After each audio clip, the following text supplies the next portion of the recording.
গিরিশ ঘোষ। গিরিশ ঘোষের কথা আপনারা প্রত্যেকেই শুনেছেন। গিরিশের বন্ধু মদ্যপ কৃষ্ণধন শ্রীরামকৃষ্ণের মধ্যে খুঁজে পেয়েছেন তার প্রাণের ইয়ারকে। হ্যাঁ, আজ এই ভিডিওতে আপনাদের এমনই একটি অপূর্ব ঘটনার কথা শোনাব।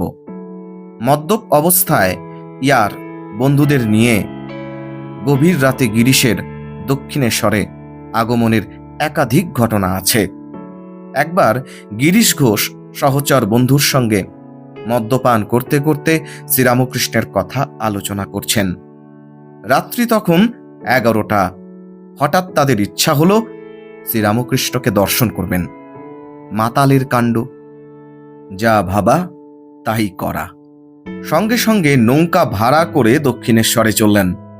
এই ভয়ঙ্কর মদ্যপায়ীদের দেখলে বার বনিতারাও ভয়ে ঘরের দরজা বন্ধ করে দিত, কিন্তু শ্রীরামকৃষ্ণের দরজা খোলা।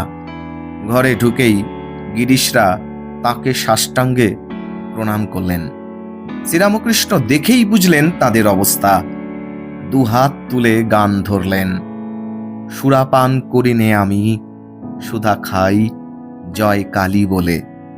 মন মাতালে মাতাল করে, মদ মাতালে মাতাল বলে। দুই মাতালের সঙ্গে তার উদ্দাম নৃত্য চলল। তিনি যেন মাতালের থেকেও বেশি মাতাল। দিব্য আনন্দে সকলের হৃদয় ভরপুর। এইভাবে 2 ঘন্টা চলল। তারপর গিরিশরা আবার প্রণাম করে বিদায় নিলেন। অনুরূপ আরেকটি ঘটনায় গিরিশের সঙ্গে 2 বন্ধু এসেছিলেন শ্রীরামকৃষ্ণ সকাশে।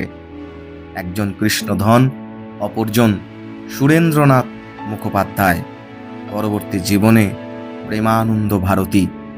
সেদিন নৃত্যগীত চলছে ভোর পর্যন্ত। কৃষ্ণধনের মনে কিন্তু শ্রীরামকৃষ্ণের ছাপ পড়ে গেল। ফিরে গিয়ে তিনি বললেন, দেখো, দক্ষিণেশ্বরের ওই লোকটা ওর মতো আর প্রাণের ইয়ার দেখিনি। ও খুব উঁচু দরের ইয়ার। হ্যাঁ, এমনটাই ছিলেন ঠাকুর শ্রীরামকৃষ্ণ।